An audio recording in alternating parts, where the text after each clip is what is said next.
Então, companheiro, então, companheira, tá puxado, tá? Faz 2 anos, na verdade 3 anos, que nós caminhamos nas ruas deste Brasil, tentando impedir que a situação chegasse onde chegou.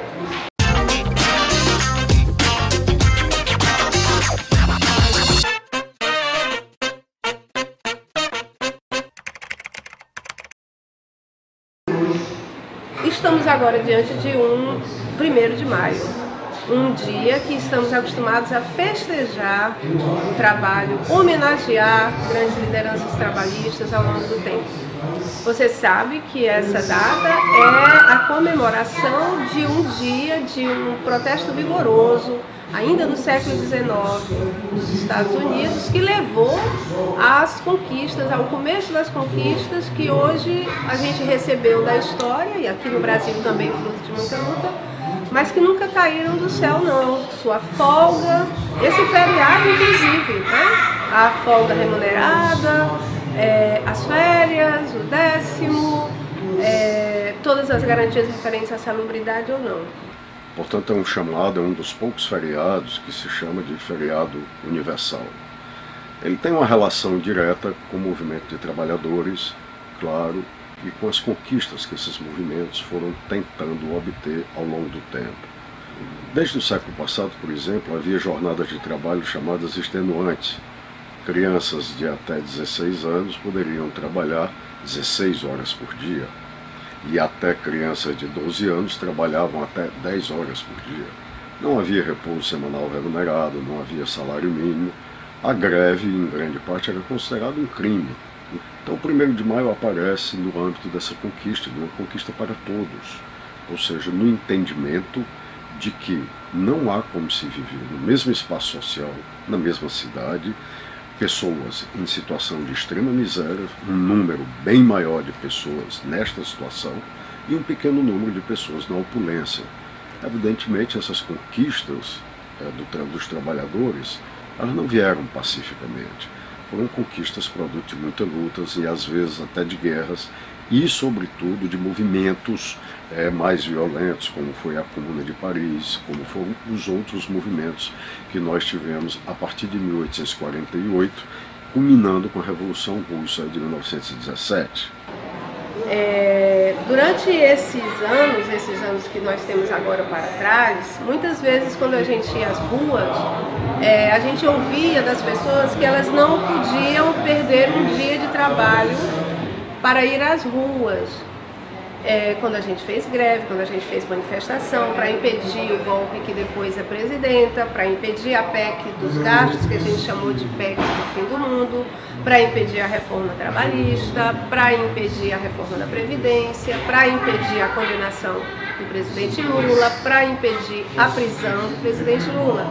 E sim, muitos de nós, dizem que não podem perder um dia de trabalho para esse tipo de movimentação. Pois bem, um dos principais efeitos desse processo é justamente fazer com que você não tenha mais trabalho para defender. Ou seja, todas essas normas de proteção trabalhistas, na verdade, elas foram incorporadas pelo próprio sistema capitalista que estão hoje aí. Significa que nós tivemos avanços, esses avanços aconteceram, mas agora eles correm o risco de um retrocesso. Quando nós observamos a reforma trabalhista do governo do presidente golpista Michel Temer, nós observamos agora uma perspectiva de regresso nesse sentido. É o que se chama de precarização do trabalho. Eles nem precisaram fazer a revogação da consolidação das leis do trabalho. Eles simplesmente fizeram uma reforma trabalhista a toque de caixa, como de fato congelaram investimentos a toque de caixa, sem nenhum tipo de contato à sociedade, sem nenhum tipo de vivência democrática. Mudanças dessa natureza precisariam de muito debate. Então, dessa maneira, o que se deseja cortar? Os direitos sociais. Quando se estabelece uma nova legislação trabalhista que prescinde da carteira de trabalho, no Brasil, por exemplo, nós estamos a prescindir de todos aqueles direitos que a consolidação da legislação das leis do trabalho trouxe. em 1943. Nós estamos prescindindo do direito de férias, nós estamos prescindindo da gratificação natalina, do 13º salário, do repouso semanal remunerado e, sobretudo, dos direitos previdenciários. Desta vez, 1º de maio de 2018, exige de nós uma manifestação muito mais vigorosa. Nós temos um presidente preso político, uma liderança que representa o ascenso da classe trabalhadora ao poder no Brasil.